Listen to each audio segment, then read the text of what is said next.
Welcome to Season 3 of The Lifestyle Chase, and I'm your host, Chris Liddle.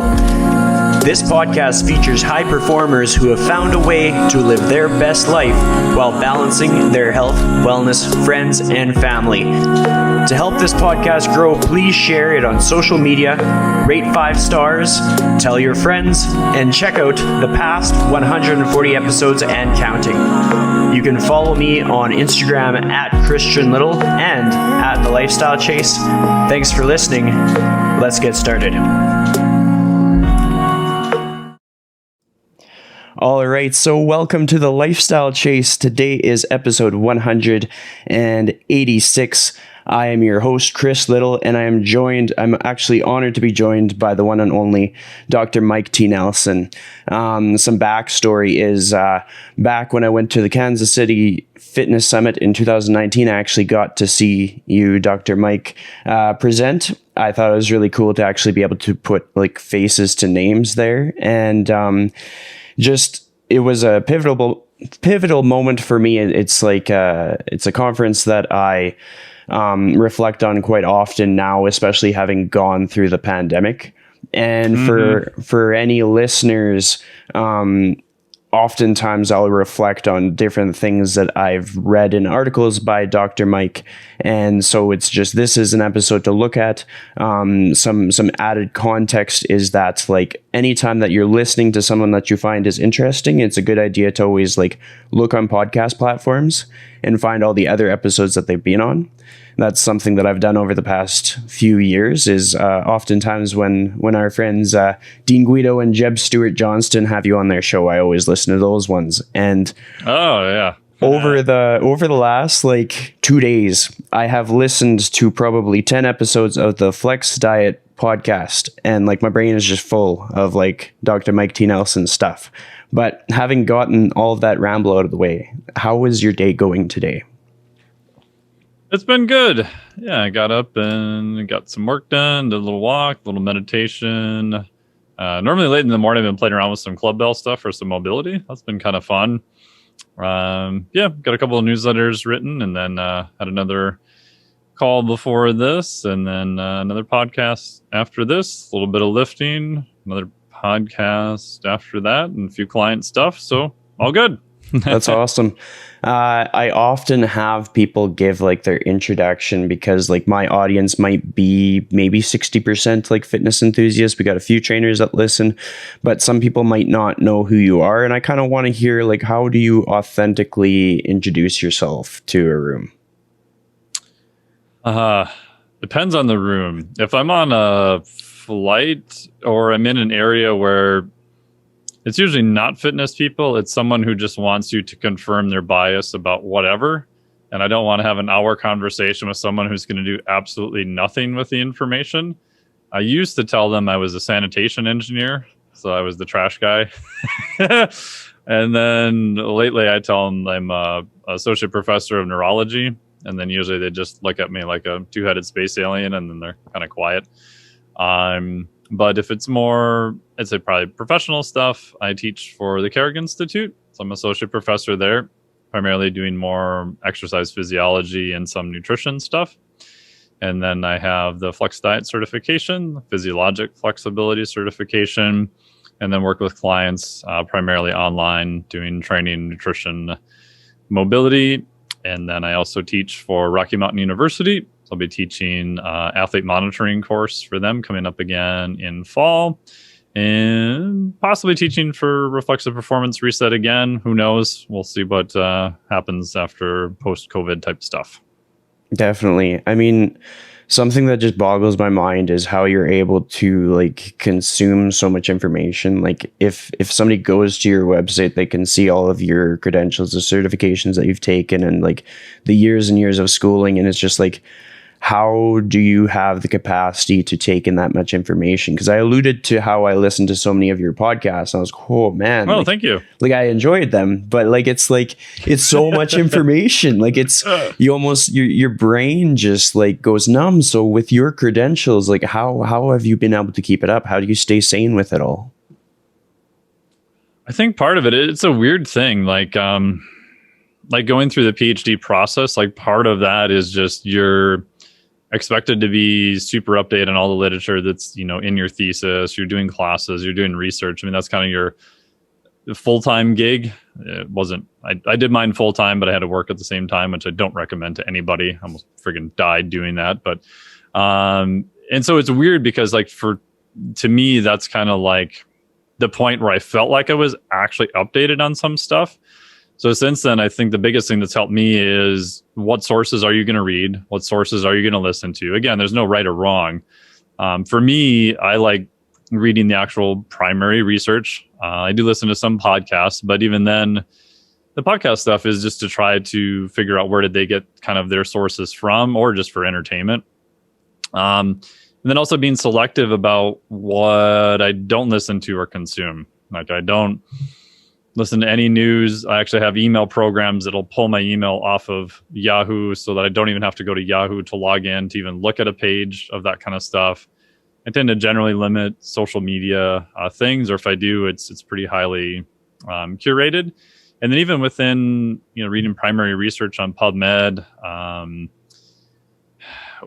I have to kind of actively decide what areas am I going to be updated on and what areas I'm just probably going to let it slide for a while. So stuff on metabolic flexibility, I've probably read, you know, everything that's been put out on that, just because that's one of my main areas. But even like heart rate variability, most of the things related to sports performance, but even that, because there's just so much literature, it's almost impossible to stay completely up to date on that. And even things cursorily related, like, you know, protein synthetic response, protein, how it affects muscles, that kind of stuff.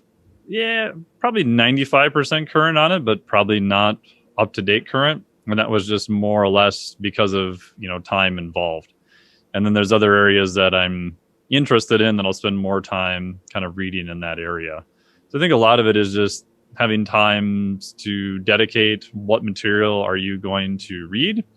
And then if I want new ideas, like I love Mass that all those guys put out.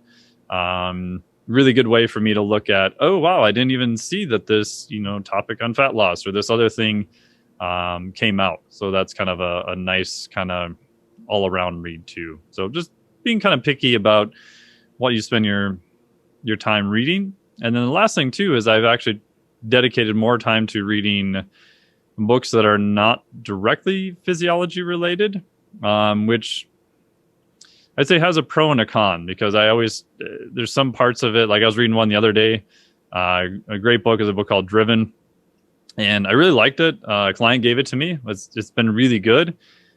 But then there's like little lines in it that you just bug me. He was talking about, you know, oh, sugar is addictive as cocaine. And there's like no reference, nothing made to it. It was just kind of this kind of throwaway paragraph. So I have to kind of let some of those lines go away and not give me a whole distaste for the book, because it wasn't a nutrition book. That wasn't the whole point of it anyway. So I'm very picky with other books I read, because if that happens too much, then it just annoys me so bad I can't finish it.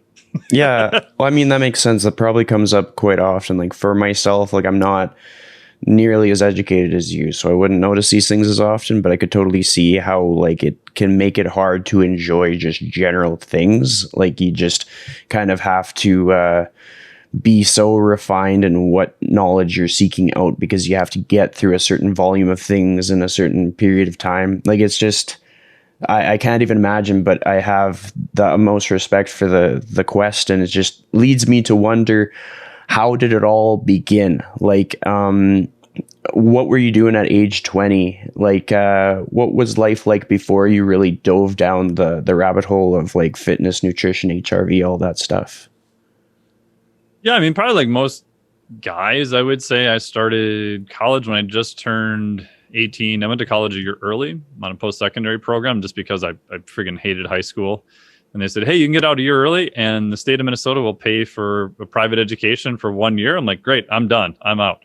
So I actually went my senior year of high school, which I just turned 18 when I started college.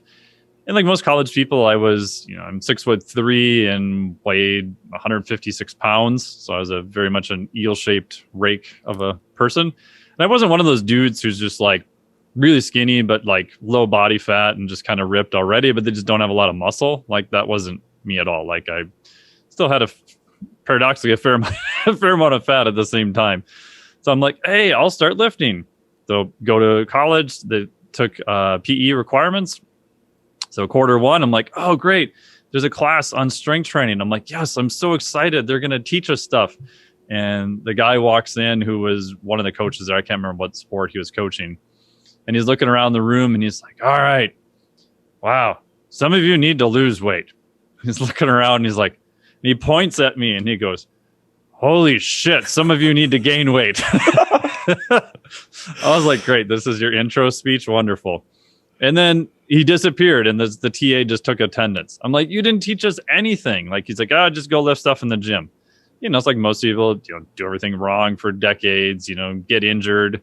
But at the same time, I was super interested in the process. So I did a Bachelor of Arts in Natural Science. This is at St. Scholastica in Duluth, Minnesota. So private Catholic college. And they actually had anatomy and physiology that you had cadavers. They got new cadavers every quarter. And so for an undergrad anatomy and physiology class, that's like exceedingly rare.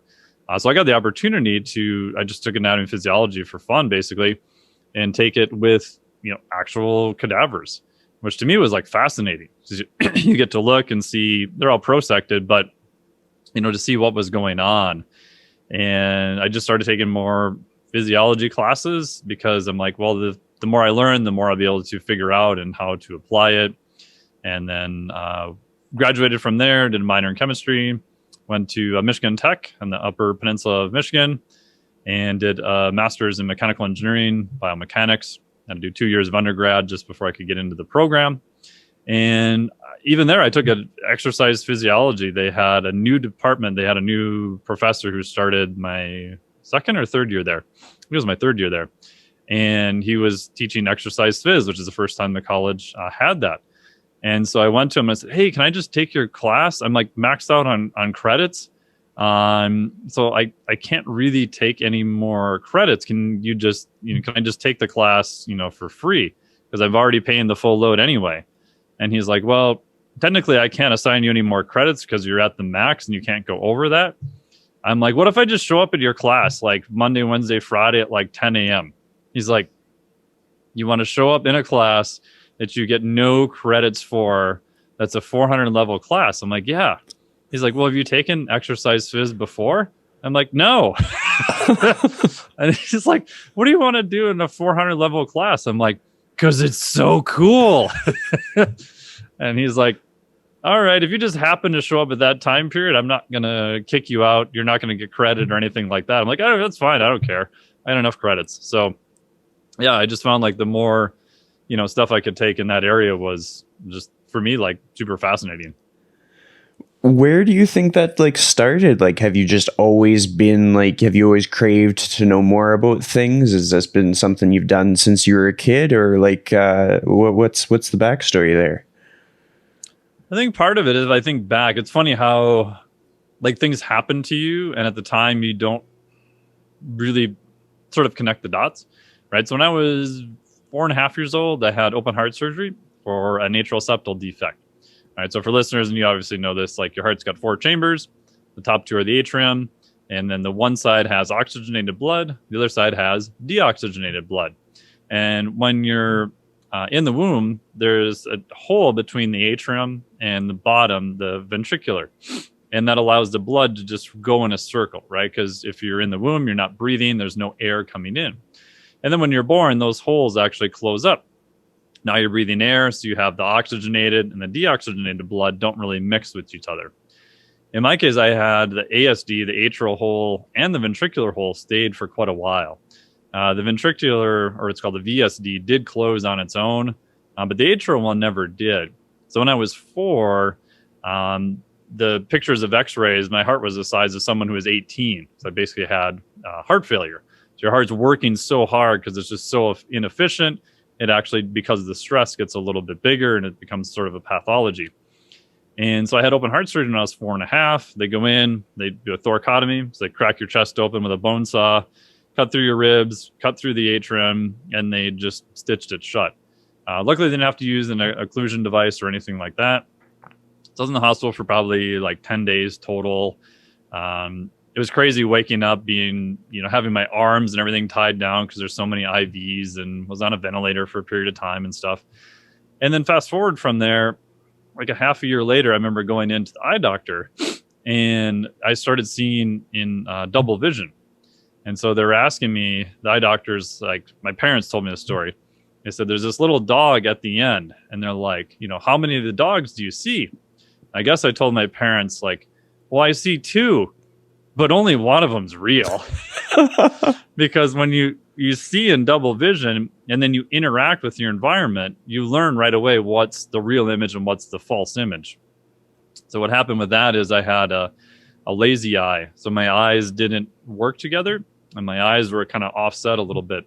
So the 2 images go to the back of your brain, and when they're offset, your brain normally, just because of your eye position, they're skewed on your face a little bit. It has the 2 images, and it can fuse them together, and your brain creates this 3-dimensional image because your eye position, they're off a little bit. My eye position was off a lot. So instead of being able to fuse the images, they're so disparate that it saw 2 of everything. What they did at that point is they said, oh, you have, strabismus, a lazy eye. We'll just put a patch over your, quote, good eye, and we'll make your bad eye work more. And so they did that for a period of, I don't know how many months, quite a while. And then after that, my eyes would track normal, and they go, oh, you're great. Don't worry about it. And so all this, I didn't really figure out until I was probably in my late 20s. So back to what you do as a kid if you have severe heart failure and you can't see in 3D, you don't do a lot of shit. That's what you do. Like, you sit around a lot, because I remember running up the hill in my backyard and just being incredibly winded. I couldn't figure out why. I'm like, this doesn't happen to anybody else. Like, what? This is weird. And then if your brain's workaround to prevent seeing in double vision all the time is to do what's called a visual suppression. So in my case, the 2 images would come to the back of the brain, and your brain goes, ooh, we don't like seeing double vision. That's really bad for our survival. So let's just drop one of the images. So if we drop or we suppress one of the images, then, aha, no more double vision. So you went from binocular to monocular vision. So like, even now, it's a lot better than what it was. But even back then, if you covered one eye, I could see fine. If you covered the other eye, I could switch eyes back and forth. But I could not fuse 2 images together. So if you imagine trying to play ball sports, I hated ball sports all through high school. And at the time, I just thought, some kids are bad at ball sports. They just get hit in the face with balls. That's just what happens to them. That's just kind of my life, and, whatever. I didn't really think a lot about it. And then you realize that, oh, yeah, like the worst was like baseball or softball with like a pop fly, right? Because you'd be in the outfield and you're looking up, which for most people is pretty easy, right? You got plenty of time. Your brain can figure out where the object is. For my brain, it was horrible, because every single workaround that I used, right, looking at light refraction, parallax, how you move through your environment, all this stuff goes away. All I'm staring at is a ball that I can see coming, but I don't know where it's at. And so more often than not, it would hit me square in the face. Which, none of the kids understand that. You're like, you just missed the easiest thing. What's wrong with you? So I did a lot of reading, right? Because when you read, you don't need 3D vision. And if you're not very good at moving around, sitting in one place doing a lot of reading is good. It's probably a good thing they didn't really have a lot of video games back then, or my parents didn't let me have them. So even as a young kid, I just did, I think, as an escape, a lot of reading. And then you get kind of, sort of rewarded for, doing those things and doing your homework and all those tasks you could do that don't require 3D vision. You probably tend to be more skewed into that direction then. That makes sense. And it's cool to get that side of you, because it's just like it explains so much how you would have like the boundaries in check to be able to go back to reading so regularly, and just why some things would be more deeply meaningful to you. Because something that I think about often is just like, it's one thing to see a person just when everything is going well, but when one thing goes wrong, like, how do they keep up these things? But it kind of sounds like the reading and the pursuing knowledge and like honing your craft and researching and all these different things, those were the things that that was like your sanctuary, and that's not the case for a lot of people. When it came to like all the schooling you did in like the first 5 years, like maybe from age 18 onward, like what was the toughest moment for you? Like what challenged or tested you the most, where you thought maybe this wasn't going to work, or were you fairly steadfast and just stayed the course kind of thing? Yeah, I mean, I think everyone has challenges. I mean, for me, I did 7.5 years full time, like nonstop. So did my undergrad, changed degrees, did a master's. And then when I got done with that, I'm like, I'm never going back to school again. That lasted a couple of years. But during that time, anatomy and physiology was the only class I didn't really have to study that much for. And I don't know if it's the professor was Dr. Shizaldo, super cool guy. It was always interesting that he talked very much in visual pictures, you know, because he'd be up there and he'd be like, all right, can you picture this? We've got this system doing this and that system doing that. And I could just sit and lecture and it made sense to me. Like, it, for whatever reason, my brain like made sense out of that. It was also super interesting because it was a small, you know, private Catholic college. This is back in the early 90s. And we're like, why does that guy have this scraggly long, like red hair, big handlebar mustache, but he's wearing long sleeves on like the hottest days of the year? And we realized later he was covered in tattoos and was this big Harley biker dude. But that was probably kind of frowned upon at the at the college at that time. So that was the only class I could actually just sit and go, oh, this made sense. And so he was super cool because he would give us objectives and say, okay, test exam 1 is on the first 75 objectives. So it would be like, you know, name the chambers of the heart, you know, blood flow, blah, blah, blah. Because he's like, I don't want to reward students who guess better what the professor thinks is important and study that more and do well on the test. He's like, here's the things I want you to know. Here's the things you'll be tested on. Make sure you know these and you'll do fine. So everyone was always like super freaked out about, you know, doing the objectives, you know, like many days before. And I would sit down and just like look them over the night before and do fine on the test. Unfortunately, that was the only class that ever ever really happened to me. Math was probably by far the hardest. Obviously, if you go into engineering, idiot me at the time didn't realize how much math that actually requires. It's like, oh yeah, for your undergrad, you almost end up with a minor in mathematics. You take, you know, linear algebra, then you take Calc 1, Calc 2, Calc 3, Calc 4, differential equations. And like Calc 2, I had to go over to the University of Minnesota Duluth just because of a scheduling thing. And that was like super hard because it was a bigger college. It was a lot of people in class. It was harder to get the TA's time. And so I remember like the whole time doing my undergrad, even through my graduate work, I would try to find like the smartest kid in class I would look for the kid who was the smartest in math, who was also very bad at getting anything done. And so I'd go up to him and be like, hey buddy, I'll make you a deal. I will come over to your place and force you to do your homework so that you get stuff done. And then if you just help me work through the problems. And usually they're like, okay, sounds good. And I had multiple other friends who were a couple of grades above me that I literally just, you know, begged my way for them to help me through calculus and math and stuff. Then when I got to engineering, man, like, I mean, I can honestly say that my master's in mechanical engineering, from a difficulty of the actual material itself, was way harder than anything I did in my PhD, from a just difficulty of the subject matter, because it's all math and physics based. You know, I eventually graduated. I did okay. I would say the PhD was much more difficult from a pure gonadal fortitude of just finishing the thing, because it took me friggin' 7 years full time to finish. But I didn't think the material, probably because I was more interested in it also, and it just was a better fit for me, was actually easier than what I did for my master's. That makes sense.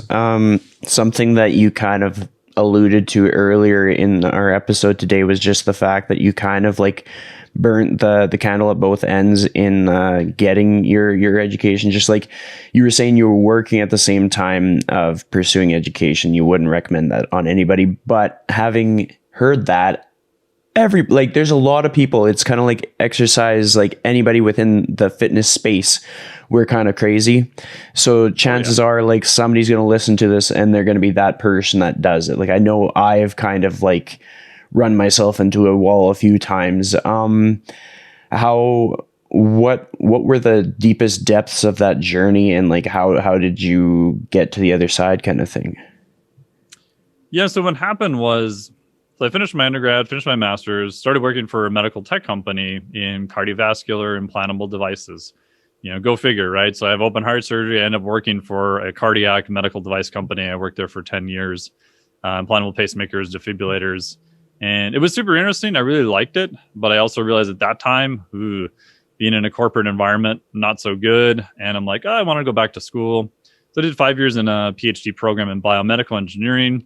Yeah, that didn't go so well, just because it was more math. And I realized that funding was very hard. Trying to get funding in biomedical research when I was working for a biomedical company that was not the main funding company at the university. There was just way too many legal conflicting things. And so that's when I dropped out and went over to exercise physiology.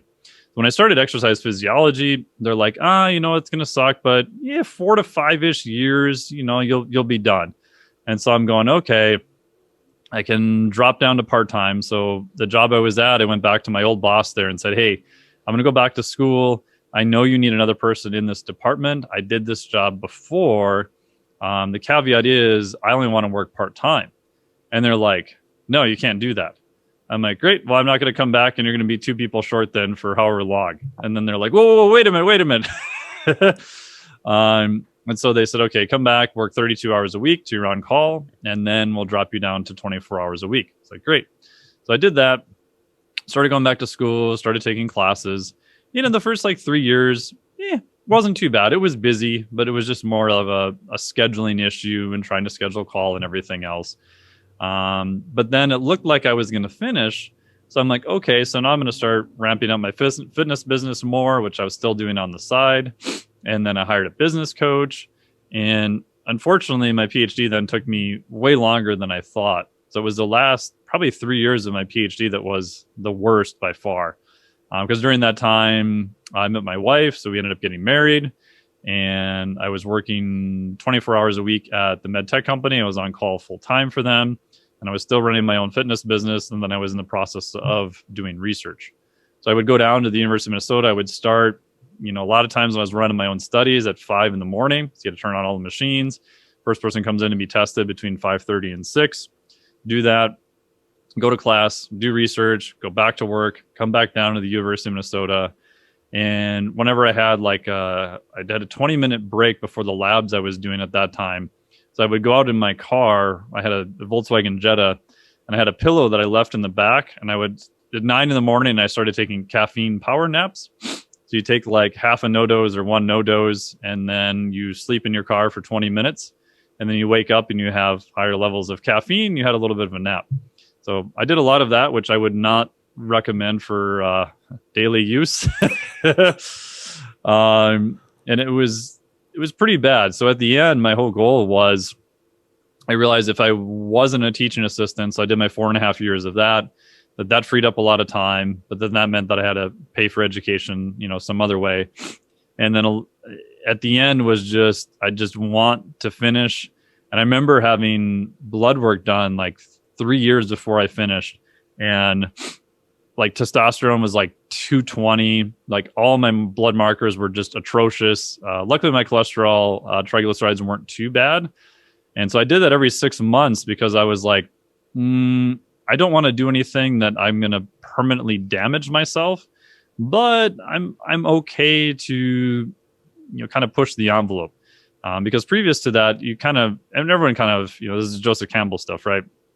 Everybody kind of reaches a point where, okay, I'm not going to do this, or I'm just going to finish. And I remember sitting down, crying, talking to my wife, and I said, this is something that I want to finish. I don't care if anyone ever gives a rat's ass. I don't even care if I get employment from it. I just felt that if I looked forward into the future, I invested 4 years by that point already, that if I didn't finish, that I felt like I would regret it for no other reason other than it was something that I just wanted to do. And I said, even if that means I may have to transfer to another university if this doesn't work out, I may have to fly back and forth on weekends, whatever. And so I think it was kind of that threshold moment where you're like, okay, it's like the old saying, right? So was it Cortez who got to the U.S. or some other island, and they said, okay, our only way is we're going to conquer all these people, and he just burned all the ships, right? He's like, the only way forward is that's the only way we're going. So I think that was helpful. And then just, doing whatever you can just to manage each particular day. Finished it, got done. And then I slept for 11 to 12 hours a night for literally like 4 months. And I was still just destroyed. And long story short, I ended up paying a good buddy of mine, Dr. Michael Ruscio, flew out to his place, California, did a bunch of blood work. And honestly, it took me probably like 3 years to get back to where I was afterwards. I was basically just like an athlete. I was just had overtraining syndrome, like just from burning myself out. So I don't regret it. I think and I don't even know if there's anything I would have done differently at the time. If I would have known it would have taken that long, I definitely wouldn't have started doing more business stuff. I would have found other ways to cut back on stuff. But the hardest part about the whole process was, and for people listening, it's harder to deal with stress when you have the unknown. So up until 4 months before I graduated, I had no idea when I was going to graduate, and I didn't even know if I was going to graduate because all my studies kept imploding. I didn't get along with my advisor. It was just a freaking disaster. So to have that kind of unknown thing kind of hanging over your head, for me, that was like the most stress. And the only thing that really got me through was that, okay, if it doesn't even work out at this university, then I'm going to go somewhere else and spend another 4 years and start over again. So I think having those firm decisions of this is what I'm going to do, I'll figure out a way to do it, I think is helpful. I think without that, you have the added stress of, oh, should I do this? Should I quit? I'm not really sure. And I think now you've just added another unknown and your stress just gets exponential at that point. Definitely. I mean, coming out of this pandemic, I mean, it's still kind of like here, but it's just we're in a phase where people are able to see each other more and there's a few more certainties. But like during all of the uncertainties, there would be a lot of people facing some comparable stress in some situations. Like Definitely. I know for myself, just like not knowing exact timelines as to when the gym was going to open again and just trying to run a business out of it and everything like that. But you mentioned the business coach, and that was something that you talked about in your podcast. And so I kind of wanted to talk about it here because usually I hear business coach and I like the hair stands up on my back because I'm like, it takes everything to trust somebody that calls himself a business coach. But something tells me that you found someone that was very positively impactful to you and they brought a lot of value to you. So can you kind of expand on your experience a bit more? Yeah. So, I mean, I got into fitness more just from a overly educated side. I mean, I never took an accounting class. I never took one single business class in 18 years of college, like ever. It was never part of any curriculum that I did. So I knew like nothing at all. So the first business events I ever went to was a shout out to Ryan Lee. I went to a couple of his events and God, it was probably 2005, I think. I remember coming back on the airplane and it sounds kind of arrogant, but have you ever done something and you look around and you get in a room with people who are doing the thing you want to do and you realize, they're not that much different than I am, I realized I'm like, oh, they somehow made a business and fitness work. I should be able to figure this thing out. So I kind of failed forward for many years and started training in local gyms and stuff. And it was at that point, it was at one of Ryan's events later on that I met a business coach, and he said he was taking some applications. So I'm like, okay, great. He was a guy, no one really knows him. His name's Christopher Guerrero. But he's kind of one of these unknown people in the industry. He had a bunch of gym chains on the East Coast many years ago, very successful online business. And a lot of business coaches make me nervous because it's like, okay, well, what have you done as a business? And a lot of times they haven't done anything as a business. Oh, you live in your mom's basement still. Oh, great. But he had legitimately done it. I talked to him and he actually scared me a lot.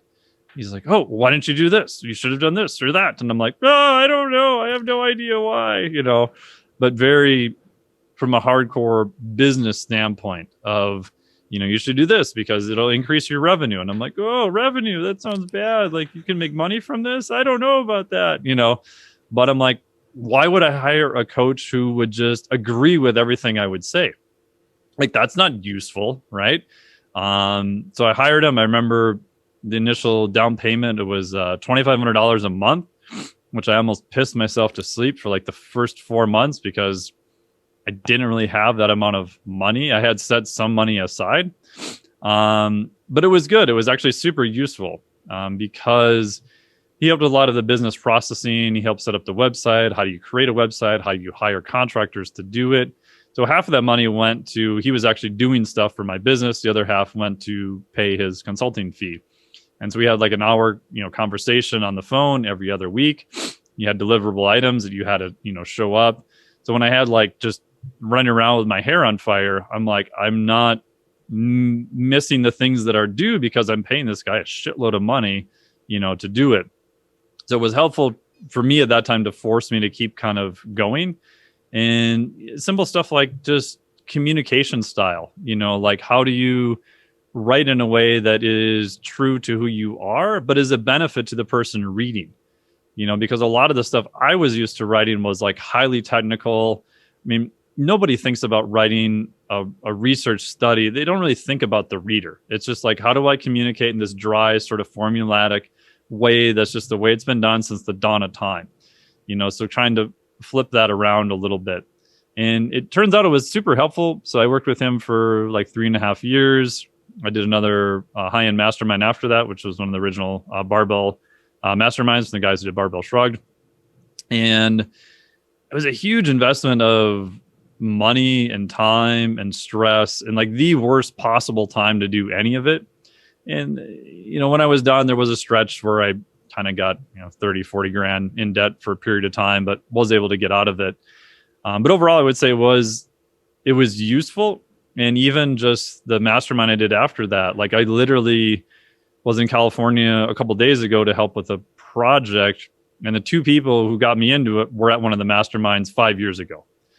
So I think there's something, if you can find like a group of very like-minded people, and in that mastermind, they did a really good job of finding very similar-minded people, I think it can be helpful.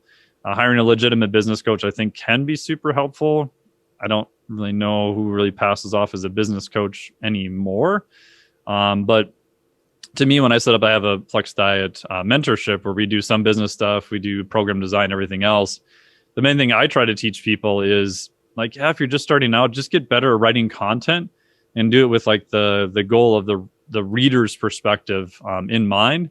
And then if you can, kind of, I hate the word network, but if you can find other people that are similar to where you're at, or even just a little bit above you, and put yourself in those very uncomfortable positions, I think that's super useful. Like I remember one of the mastermind meetings, I won't say his name, guy comes in, super nice dude. I had known him, sort of from the fitness world. And we had a hot seat and he goes, okay, what's your problem? And he goes, you know what my problem is? I have an extra $1 million in revenue this year that I want to donate. I don't know where to donate it. I'm sitting there and I'm like, what? And he was like a legitimate question. Like he legitimately wanted to know, like for that money, what was the best place to leverage it? I'm sitting there going, wow, okay, that's cool. But to see like actual examples of people who were successful doing it in a good way, not kind of the slimy stuff you see all the time, for me, that was super useful because I'm like, oh, you can do this in like a legitimate way and help people and still keep your values and everything else. That was super useful. Definitely. I mean, just you kind of outlined some important aspects, like the areas of the title business coach that make me the most nervous is it's oftentimes people that tried something for 2-3 years, didn't work, and then they just come up with a new title and that's what they're selling. Yeah. And like you outline some things that were pretty important, just like when it comes with the price tag, but they're actually doing stuff for you, like that is key. Like if they're actually setting up your website, setting you up with contractors, actually like helping you facilitate like change in your business, that's pretty cool. Because like the areas where I try to just stay away from myself, but also keep other people away from, is when somebody's taken this big amount of money from you and just telling you to charge more. And that's it. Like that's the worst. And then they don't even tell you what the process is to do that. Yeah. Right? It's like, yeah, I get that most fitness people should charge more, but wrapped up in that whole entire thing is that they're literally only going to charge what they think it is worth. Right. So just telling someone to charge more doesn't solve any of their issues. So I agree with you. It's a well-meaning point. It's probably true, but it's also not very helpful. And it can be dangerous. Like it could take somebody's career that could have a positive trajectory and just completely like destroy it. But some things that stand out about you that you kind of alluded to, just like you kind of cautiously said networking. But the cool thing is when you listen to your podcast, like when you're introducing your guests, it's always like, this is my good buddy. This is my good buddy. Yeah. And I really like that because it's you can just hear it in the conversation, and it also just kind of aligns with like putting out content. Like I find that I really enjoyed hearing those conversations, and then it gave me an idea who I could learn from to kind of like, let's say I had a special interest in something and one of your buddies talked about it, then I could like learn where is their actual information, not just the conversational information, and then I could dive down those respective rabbit holes. But it's just like, how do you network authentically in the industry? Like I know what my answer would be, but I wonder what's yours, kind of thing. Like how do you make friends within the workspace in a way that makes you better, similar to how you take in content? Yeah, I'd love to hear your answer after I get mine too. It's just as simple as, and this was easier before than it has been the last year and a half. Like, and Dean's talked about this too. Just pay money and show up. You know, like the first time I met Dean was at the fitness summit, and this kind of guy with crazy hair with like all these harebrained ideas, looking like an ADD squirrel on meth. And he just starts asking me all these questions, and then we ended up doing RPR on him and all sorts of crazy shit, you know, and now he's like a good buddy, you know. It was him and Anthony at the time. So it's just, and he paid a lot of money and just decided to take a year and just go to different conferences. Because if you go like to, you know, the Fitness Summit, which I love, that's probably one of my favorite conferences of all time. Most of the people at most conferences are just there for the right reasons, and you already have something that's already in common, you know. And I just can think of just how many different events that I've met people. The first time I ever met Mark Fisher was at the Fitness Summit. God, probably the first time I went there. We're like drinking beer in some dude's room at like 2 a.m. And I was like, oh, hey, who are you? He's like, oh, I'm Mark Fisher. I'm like, oh, great. Well, I'm like, what do you do, Mark? He's like, I run a clubhouse for ninjas in New York City. I'm like, what the hell are you talking about? And so he, you know, tells me his ideas and stuff. And then my first thought was, who is this guy? This is the worst idea I've ever heard of in my life. And then we ended up having like a 2-hour conversation about like some Russian block periodization method. And I'm like, holy shit, like this guy really knows like his shit. Like he really knows stuff, you know? I also realized my first impressions are usually horribly wrong about people too. But I'd say just go to conferences, like hang out at the bar afterwards. You don't have to drink or, you know, whatever. Like most of the more interesting conversations are also kind of in between. And, you know, most people are going to be a little weird, a little socially awkward in general. So if you kind of feel that way, great, you're at home. Like I remember the first legitimate event I went to was, what was it? 2010, T-Mag, my buddy Phil at the time, put together a conference that they sort of organized. That was 2005 because I had busted my ankle at that time. So anyway, I fly all the way out there. Dave Tate was doing a guest lecture the Friday night. So I said, oh, I got to go see this. I ended up getting there late. I ended up riding up the elevator with Dave Tate. And it took like everything I could possibly muster to be like, hi. And he just said, "Oh, hi, how are you?" Like, he was super nice, but I just like, oh, he's not gonna like me. I don't know. And I remember the next day at the conference, like halfway through, like throwing up in the bathroom because I was just so nervous about just being around people. I didn't know what to ask him or what to do. But it gets better over time. And then you realize that, yeah, most people are kind of, nervous there too. And just ask questions, just talk to people. Same conference, I remember asking TC at TMEG, because I was like, I always grew up in the early, 2000s, late 1999, reading, all the articles on there. And I asked him, I said, "Hey, TC," I said, I know everybody asked you this question, but I said, I just have to ask you also. I said, what do I need to do to write for T Nation? And he looks at me and he goes, "Well, what are you doing?" And I said, "Well, I'm thinking about getting into fitness a little more. I just started training some people. I'm doing a PhD right now in biomedical engineering." And he looks at me and he goes, "Huh, why don't you go away, come back in about 5 years after you've done something, and then we'll consider it." And I'm like, oh, and like the time I'm just like completely horrified, going, "Oh, the mean man, how dare he say that?" And then I realized later, I'm like, oh, like that's actually like legitimate like advice, because at that point it's like, compared to all the other people who are writing for him, it's like, shit, why the hell should I write for him? I had nothing. There's no good reason. So I think it was almost 8 or 10 years later. It was 8 or 9 years later. I sent him a letter and said, "Hey, you may not remember this conversation, but here's what happens, and here's what I've done in the meantime. I'm finishing just started a PhD program in exercise phys. Here's an article I already wrote for you. If you like it, great. If you don't, that's totally fine." I was actually on metabolic flexibility, and he looked at it and he goes, "Yep, looks good. We'll run it." So I think just be yourself, ask people crazy questions, and it'll be okay. But I'd be interested in your advice too. For sure. I mean, just to kind of give you some backstory, because it's kind of cool how things like unrolled for me, is like my very first gym job, I was working with Dean Guido and Anthony Harder.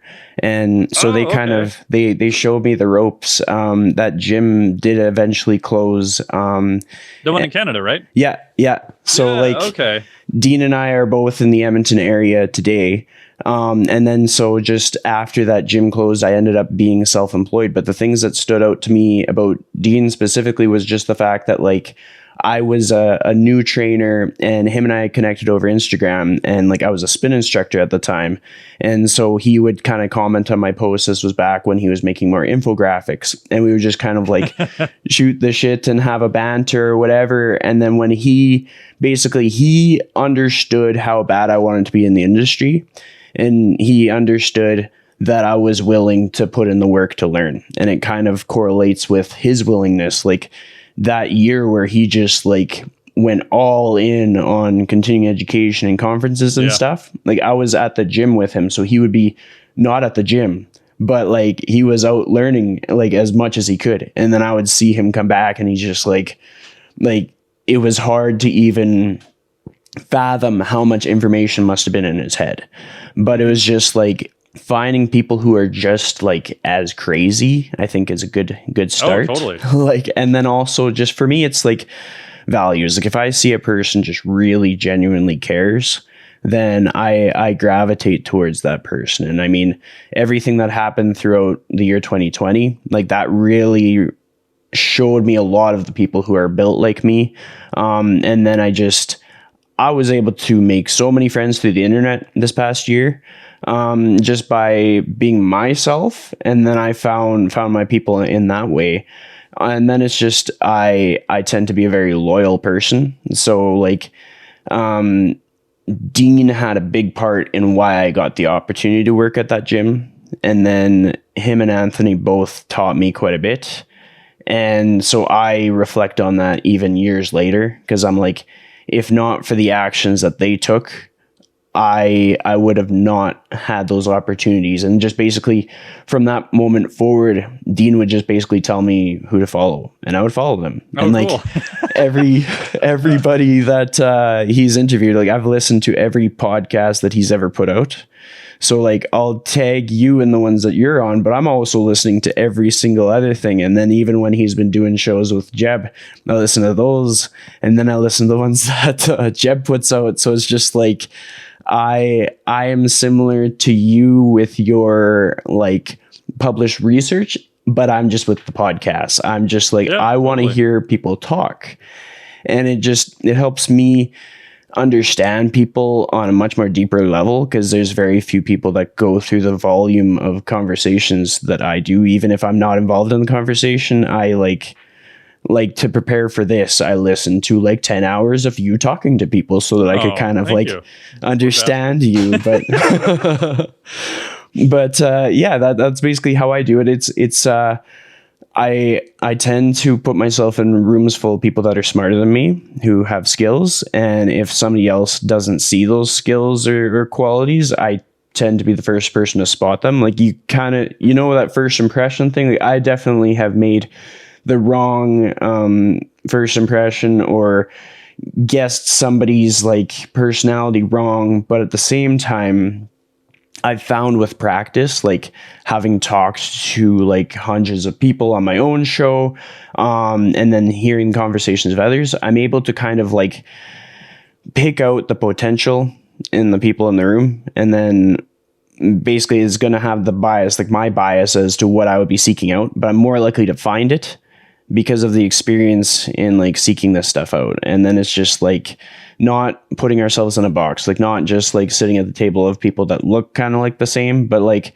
sitting at a table of just complete strangers and seeing how it changes your life, sort of thing. And I know my experience at the Kansas Fitness Summit, I didn't say a word to hardly anybody. I just kind of sat there and took it in, and I was just like, I don't want to get in trouble. I don't want to make any bad impressions. So I'm just going to shut up, take it in, and be here and listen to the conversation. And I thought it was just such a cool experience for me, because I basically, it was everything that I could do to be able to afford to go there. And so I was just like stressed the whole time, but I was like, this is going to work. I'm all in on this. Like this is going to pay off. And like, I'm glad that I was right. Like when you talked about like burn all the ships, burn the boats, that's been my career. Like there are no boats. We're only moving forward. We don't know how we're going to do it, but that's how it is. So that's like, that would be the best way that I can say is how I make friends. I basically like, I find like a really rock solid friend like Dean, and then he's my compass as to some of the direction, and then I just kind of find the next friend, and then they kind of help, and then I just put myself in a bunch of different rooms however I can. And lately 2020, it's been digital rooms. It's been interviewing a person, asking who they'd want me to interview, or who they think would be a good guest, and figuring it out myself, kind of thing. But I highly recommend doing that for anybody that might be shy or reluctant to like see themselves in the same conversation as someone that might have a lot more experience, but can still have a conversation with them, kind of thing. Yeah, I mean, that's the main reason because I didn't want to do a podcast for a while. I've been on Iron Radio for a bunch of years and been guests on podcasts, but I didn't start my own podcast till like a year ago. And the same thing, I realized that like, I don't care about metrics. Like, yeah, I want more people to listen to it. I want it to grow, but it's not my main gig. I don't have to make money off it per se, but it's just another opportunity that I can sit down with, research buddies and be like, hey, all right, so what about this or that? And I know, and I feel better dedicating time to it, knowing that other people will then get something out of it at the same time. So that gives me a little bit more of a drive to schedule it and to make it more of a formal thing, knowing that, yeah, it's kind of a selfish thing, but also knowing that it's going to help other people and more people will be able to listen to it too. Definitely. And it's like, it's an endless resource, which people like, basically, I highly recommend people check out your website because it branches off to so many different things. Where is your best way for people to find out about you? Is it just going to your website? Is it your social media? What do you usually tell people? Yeah, so the best way is actually through the newsletter. So probably 90% of the content I do is through the newsletter. If you just go to miketnelson.com, there'll be ways you can get on the newsletter there. You'll see little free offers. And then I have been trying to put more stuff on Instagram lately. We've been playing around with that a little bit more. So you can find me on Instagram at Dr. Mike T. Nelson. This is DrMiketNelson. Yeah, I post stuff on Facebook once in a while. I'm still in this little experiment where Facebook or Instagram, I don't know which one is better per se. We're doing a little bit more stuff on Instagram, but most of the stuff I do is through the newsletter. Probably, like I said, 90% of the content is through there. It's free to get on there. And then they can just hit reply once they're on the newsletter and say, you listen to me on the podcast here, and we'll send them a free gift too. That's awesome. I want to keep us on track for time. So there's one thing that I ask all of the guests, and I get them to give the audience a challenge for the day, something unique to you that you think would make their day or their week a bit better. Some request that I should have other people do. Is that right? Yeah. Ooh, that's a good one. I would say do something hard today that you haven't done in a while. So that could be a different form of exercise, doing a 2K on the rower. It could be meditation. It could be calling a friend you haven't talked to in a while. But I'd say do something that you feel for whatever reason is difficult that you haven't done in a while, and then do that thing. That's awesome. And with that being said, thank you so much for joining me. That wraps up the episode. Yeah, thank you so much for having me. I really appreciate all the really good questions. You did a really good job with that, which is that was kind of nice. Little